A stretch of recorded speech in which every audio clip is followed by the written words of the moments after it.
You're listening to Arizona Good Business Radio, featuring unique stories with leaders who believe the community is a central part of doing business. Join us on the journeys of entrepreneurs, local businesses, and champions of Arizona who believe working together, we can build stronger communities. Hey everyone, good morning, good day, good afternoon, wherever you are. This is Thomas Barr from Local First Arizona. We're your statewide organization advocating for and celebrating locally owned businesses in a strong community here. We're the largest local business coalition in North America, providing resources to thousands of small businesses, and we raise awareness of the benefits of building a strong local economy.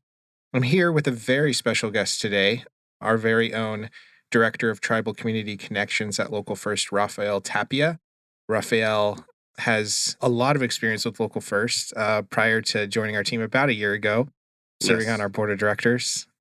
We're super proud to have him on our team and have a good conversation today. Rafael's going to be at our Arizona Good Business Summit in about a month, and we thought it'd be great to kind of give a preview a little bit of some of the conversations we're going to be having there. So thanks for being here, Rafael.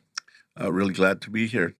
Yeah, served on the board for Local First, was really excited about the work that was going on. A lot of focus on some of our communities that needed the most support. Yeah. And then having the opportunity to come in and really continue the work, deepen the work. Yeah. It's been really exciting. So thank you. I'm also excited about the presentation we'll be having at the summit.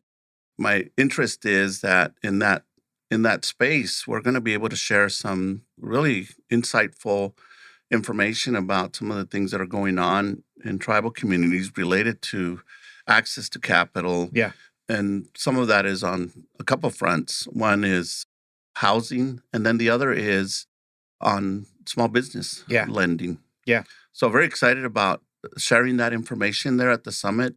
I think my focus is going to be to give some background and context in terms of the roots of the conditions that currently exist in some of our tribal communities.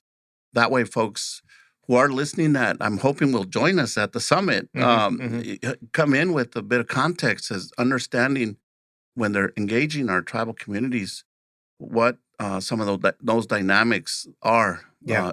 They're the roots, right, of what we see now. Right. Absolutely. Absolutely. Well, I'd like to, and I'm so excited to dig into all of that. I also want to take a moment to allow our listeners to meet you.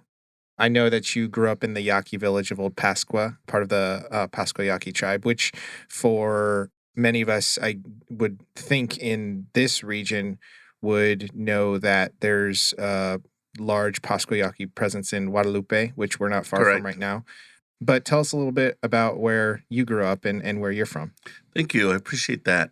First of all, Liosam Chanievo, Quechamalia, Aisemeane, Cabecocue, Ine por Rafael Tapia Tiak, Intotic Panoa, Vice President of Director of Tribal Community Connections at Local First Arizona. Buenos días a todos. Muchas gracias por oírme. Estoy aquí muy agradecido y estoy pendiente que van a llegar a la sesión que vamos a tener en abril para discutir estos temas, pero también para recibir más información en lo que está pasando en nuestras comunidades, las tribus que tenemos aquí en Arizona. So, good morning and a greeting in my language, in Spanish, and then also really excited to be here. I grew up in Tucson in a village that was unincorporated, Old Pascua, that's what we call it. And it was surrounded by Tucson proper. And so we still have that. We still have the village, and we still have our cultural grounds and ceremonies. In fact, we're in the midst of ceremonial cycle right now, including our community here in Guadalupe. We also have a community off of Chandler Boulevard in 87 called Hightown. And then we have one off of McKellips and Hayden called Penjamo. And then we have a hub that we serve and organize and connect with our Pinal County Yaquis out of Coolidge. And then we have Yo en Pueblo, which is a village in Marana. And then what we call Barrio Libre or 39th in South Tucson. Okay. And then the reservation, which is the Pascua Yaqui tribe. We call that New Pascua because they were birthed out of Old Pascua in the movement to establish federal recognition, which is a very unique status for indigenous communities here in the United States. Amazing. Thank you. Thank you. Thank you for sharing that with us. So, the work that you're doing with Local First is work I feel like you've been involved in different capacities and different roles before being a part of our organization. Interested to start there and kind of hear your perspective on what you see or what you saw Local First doing before joining our team and what opportunity you saw in bringing your experience and your knowledge into the organization. Absolutely. The reports I cited earlier speak of a very severe lack of access to capital in our communities. Some of the things we take for granted out here, even though it's challenging, we still have the opportunity to access resources or find ways to get to that point where we can, if we're not able to right now, establish support to get access to capital, whether it's for a car, for a house, for even a place that is safe from a housing standpoint, or if we want to open up a business. And so I knew from my experience working in tribal communities that some of those resources are not available. They're just now becoming available, but with some challenges that are faced because of the way the tribal systems are organized. And so I became aware of local first initiatives that I thought were very relevant to impacting tribal economies because it's done in a way where it's community based. It's not local first coming in and saying this is what Mhm. is going to work for you because each community is different. Even within a tribal community, you go from one end of the community to another, very different dynamics. Mm. So I think local first does very well, not only in tribal communities, but rural community. Mm. And I've got to say urban as well in understanding that very important strategy of community first and local Mhm. first. Mhm. Great name, right? And so Think these so. access to resource issues were, I thought, really embedded in the strategies. Some of those that started with what does entrepreneurship look like in a tribal community? Mhm. And based on that, as a starting point, then looking at what's the environment these small businesses or even the tribal economy is operating within. You know, in some cases, and I've shared this before, I think the last time I was here in the radio program, that, you know, the structures of tribal governments are more formed around a socialist form Mm. of government because the majority of the industries are owned by the government. And so you have that type of model operating in a free market economy. Mm. You have sometimes those competing or conflicting interests. And so when I looked at the strategies that Local First was implementing around business development, around workforce development, and looking at, well, if there's not industry here to get people trained and hired, what other opportunities can be created to impact those local economies? The other was the alignment of our sustainability initiatives. Those are very much ancestral ways. We call them sustainability, Mhm. climate smart. We have so many different words for what we're using. And then when you think about when you strip the words down, tribal communities have been doing this for the longest time in their respective areas that they call home. Mhm. And so looking at those connections between what Local First is doing and what the community's values and beliefs and orientation is really struck a chord with me. That's why when I got the opportunity to sign up, you know, I joined the team and it's been phenomenal. We're seeing some of, you know, the work deep in some of these areas where we're having a deeper level of understanding and connecting with the role of Local First and what communities are doing to impact the at the end of the day the quality of life for those citizens. You know, I worked here in intertribal tribal initiatives. I work for tribal government. I work for NGOs, and I work for the State Department of Commerce for a while, doing this kind of work, bringing and building bridges, which is very critical to the work. What we do is good. It matters. How we do it matters even more. Mhm. But why we do it is the key. And Mm. I think Local First really focuses on that third, the why. And I think that resonates when we're going out there and dealing with communities that systems weren't designed and built for them. Again, the reports that came out of NCRS, I believe, National Community Reinvestment Coalition. and then later, about a week, the Federal Reserve out of Minneapolis published another report on access to capital for small businesses. We've been aware of these conditions. We're looking at the condition today or from 15 years ago and where we're at now. But these things we now know based on data have a history, go back. Yeah. And so while Local First might not be aware that if you call it an intervention or a very intentional strategy that helps with where communities are at today, that's where that's very impactful because it's addressing not only what we know is going on today, but where that comes from. When we respect that relationship with that community, when we try to learn that community's history, when we know that that community hasn't always been included in these spaces of access to capital. And so I think that's where, we are going to take a look at some of that information at the summit. Those numbers are striking when you think about why some of the struggle is real, if you will. The struggle is real for citizens that are living in these communities, and yet day in and day out, you see champions in there, folks that are going to turn a corner on what's going on. And we've been very privileged to be working with some of these, grassroots elected department level leaders that are trusted in the community, that are leading the charge to make a change. I do want to mention we're going to be hitting 100 years in June of the Indian Voting Act. We were given through Congress, Act of Congress, the right to vote because we weren't considered citizens, right? First people weren't considered citizens. And then that citizenship didn't happen until after Natives played a part in a critical point in U.S. history, which is World War II, right? But then it took another 50 years, and we give honor and count our blessings that it was two individuals from Gila River Indian community that brought a case forward that finally allowed for the Voter Act to be implemented. We don't have transit systems in most of our tribal communities, so access to public transportation to get to voting, we didn't have voting places in our community. And we know that the right to vote is very critical in participating in what we call a free market economy, right? Those things that help shape policy is based on our ability to vote and exercise our power and our voice. And so we're just 50 years into that, and we're still facing some of these challenges where we are met with barriers to access our right to vote.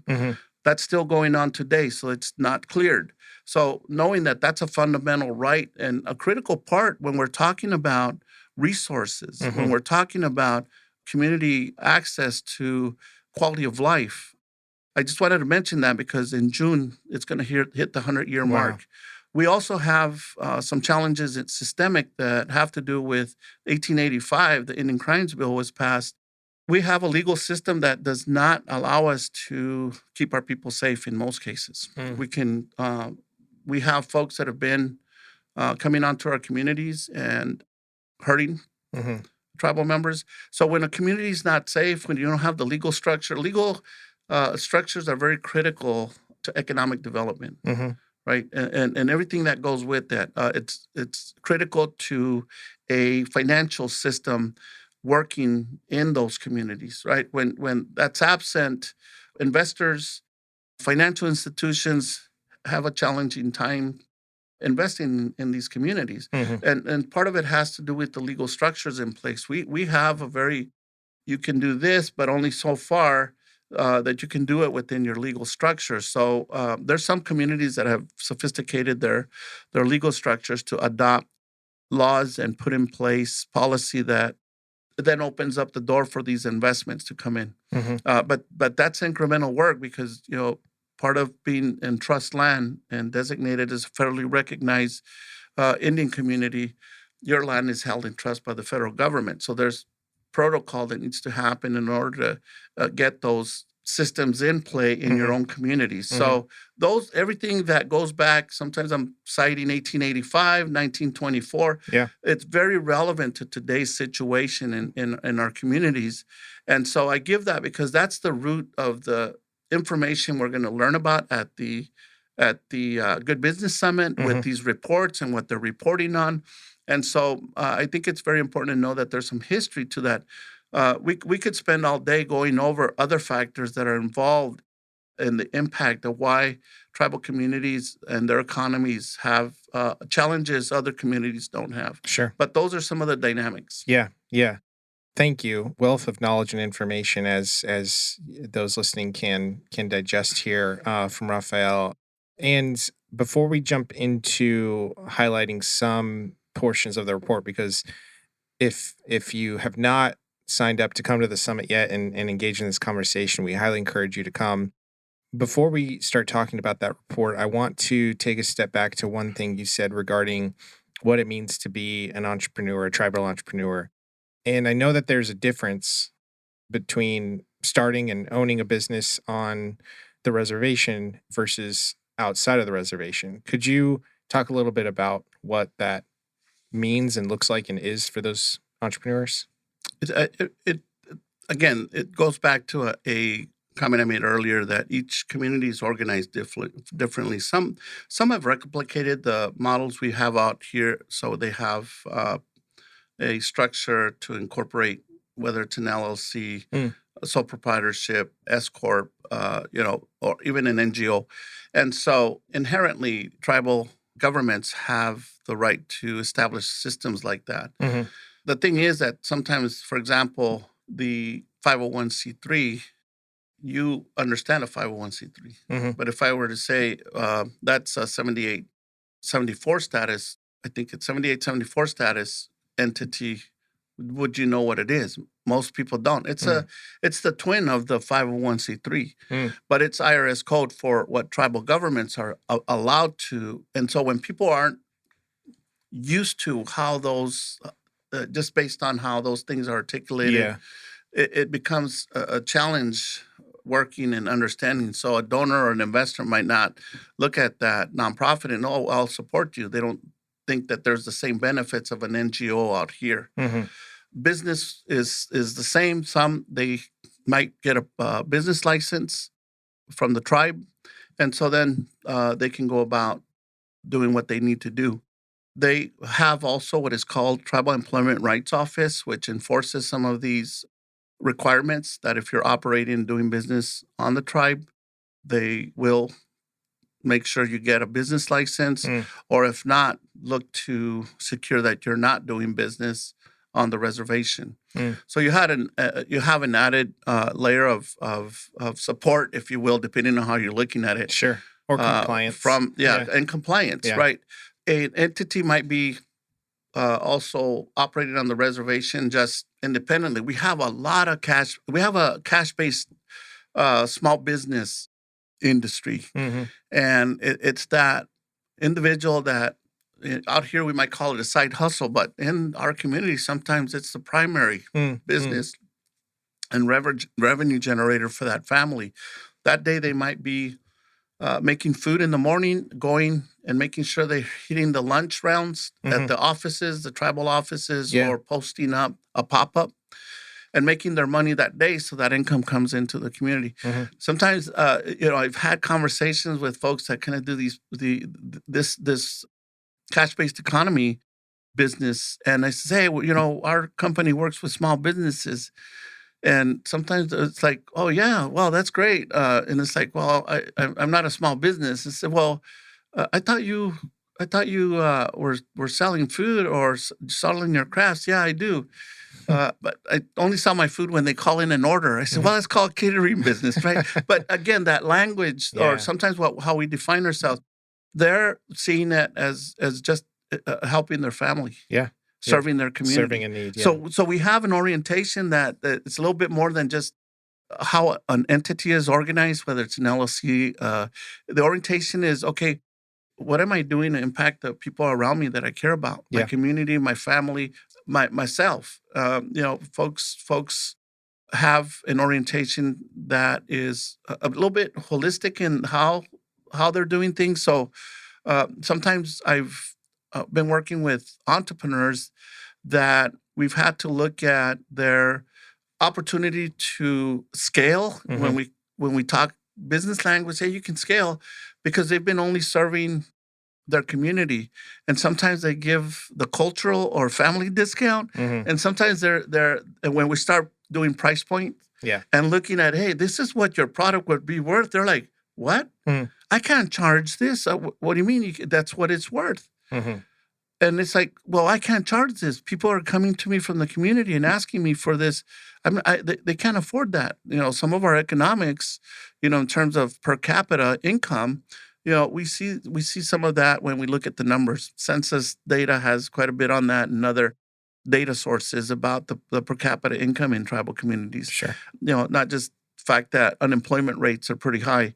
So these individuals operating businesses are aware that they're not able to charge the premium price. So the strategies have been, well, have you thought of going external with your product? Because the premium price would be paid by Sure. folks that are looking at what you're doing and know the value. I mean, not that the community members don't know the value, but they're dealing with a different layer of dynamics, given that they're serving their community. Mm-hmm. So we have entrepreneurs that are formally established, some that are operating informally, and others that are looking to understand this system of operating in the business world and what does it take to do that. And so there's a lot of interest in small business, and access to capital becomes one of the biggest issues. We're not talking 10, 20, 50,000.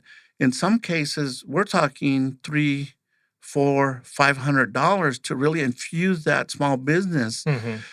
But who's going to touch that level? A bank's not going to touch Right. $300, Right. $400, $500. So again, going back to local first strategy, local first is looking at those entrepreneurs Mm-hmm. and looking at opportunities to connect them with access to capital that could help infuse that small business to scale, Mm-hmm. Mm-hmm. whether it's within their own community or externally in the local market. Right. And I know we're gonna probably be announcing very soon some exciting stuff, but we'll hold until the official announcement's ready to go, because we are really excited about being able to move into that space and do some more of that.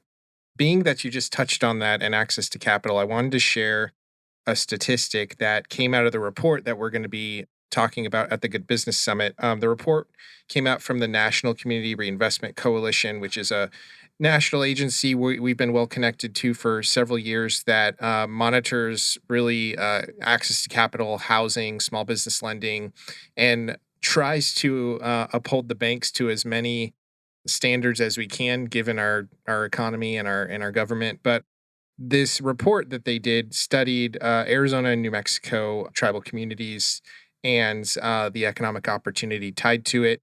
And the one statistic I wanted to share and maybe talk to you a little bit about and tease a little bit as far as what we're going to dig in deeper to at the summit is from 2018 to 2021, just 0.004% of small business dollars loaned in Arizona went to borrowers on tribal lands. So reading that over again, 0.004% of all small business dollars loaned throughout the entire state went to borrowers on tribal lands. That is a significant number. What is your first thought in reading something like that? I mean it's sort I of don't think I can say that on radio. It's sort of like wow, like big surprise, right? But also like wow, it's maddening. I think for the public hearing, it's a surprise for us. Mhm. It's been a long-standing issue. It's a hard thing to say, but at least we're getting 0.4000 because before that number flatlined. I mean, it was dead on its tracks. So I'm hearing there's some activity there. Okay. The optimist in me, right? And we're gonna get that 4 on the other side of the dot. Yeah. We're that's how because I'll tell you, growing up as an indigenous man, there's just so many challenges. It's like, which one do you pick? This is just one I'm fortunate and blessed to be working on. So I know what it is to be on that side and the economic impact this has in our community. Because when you look at the history of tribal economies, we were very prosperous. And then those economic systems got disrupted. When I think about what would the United States cost today if the natives were to ask for payment, well, I think we'd be pretty wealthy. Yeah. Yeah, but those resources are long gone, right? Yeah. And so what we do have is still held in trust, and so we're trying to squeeze what we can without disrupting and creating a bad situation for ourselves in our own lens that we have now. And so we're trying to balance that from an economic standpoint. How do we prosper and help community at the same time holding this land sacred? We never monetized land, right? That was a foreign concept, owning something sacred. So just that concept alone is just now starting to find some balance in our communities. And so that percentage that you're talking about, somebody's lending, so we need to build off of that success. And it is a kick in the gut. And let me tell you, I mean, but we've got to look at, okay, we know that now. What are we going to do about it? Because I think there's a significant, if you're thinking of it from the ROI, there's a significant and a good case to be made why you should invest in an in-country. I think that's where we go with this. I don't think, and part of this is I think there's a misconception of working with tribal communities and tribal entrepreneurs. We have to close that gap. And part of it is based on that example I gave. You're familiar with the 501c3, but you're not familiar with a 7874, but yet they're the same. So we have tremendous opportunity to bridge that. And I make that part of my work to look at that translation, if you will. And I think there's other people, and I think this body of work that's been produced, and I know Local First is really excited about being able to take this, incorporate that, and look at what can we do with this as part of the strategies we have? Because I think it's aligned with what we're doing at Local First, and I think it's going to help us elevate our game, if you will, when we're working with tribal communities and their economies and looking at, okay, how are we going to move the needle on that number? So I think that's the part where I look at spending my energy, because the other is just can be so. This is just one report. We start going into the social economic factors, not just the economic factors. The numbers are staggering.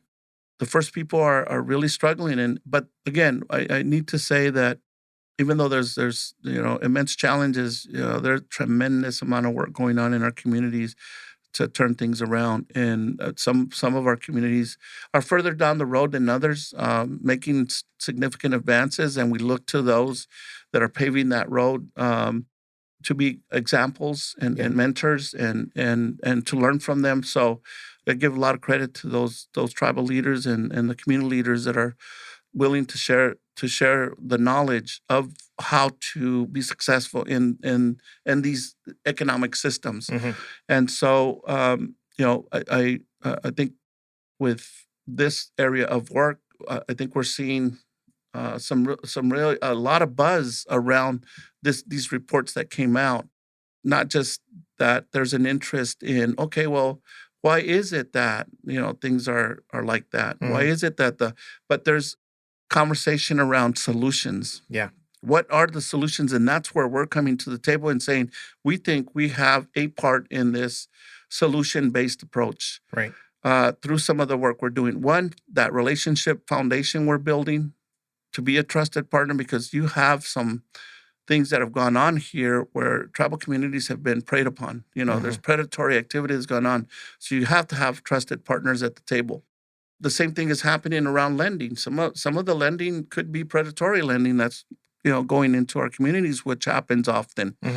Our work is to make sure that any of the activity is beneficial to the community and relevant, and that it's not only short term but sustainable over time. Because that's where we have to look at is what is this going to do today to start building that legacy? Right. Or reconnecting that legacy to what it used to be? Because again, I mentioned tribal communities were very prosperous. Some things happen as part of the impact, of colonization and on those systems. And so now there's a restorative recovery process that's going on. Yeah. And I'm really glad Local First has expanded that work and really looking, for example, in the Good Business Summit to really leverage opportunities that are on the table, like this report and the folks that are behind it, to look at how do we move forward with what we now know. Yeah. Well said. Well said. As always, Local First works really hard to be an organization that invites in. If this is the first time that you are learning about anything that we're sharing today, we don't want you to feel a sense of guilt or shame. We welcome you to dig in and learn more and engage with us in this work. The name of this report is titled Redlining the Reservation from the National Community Reinvestment Coalition. We're going to be digging in deeper to those solutions.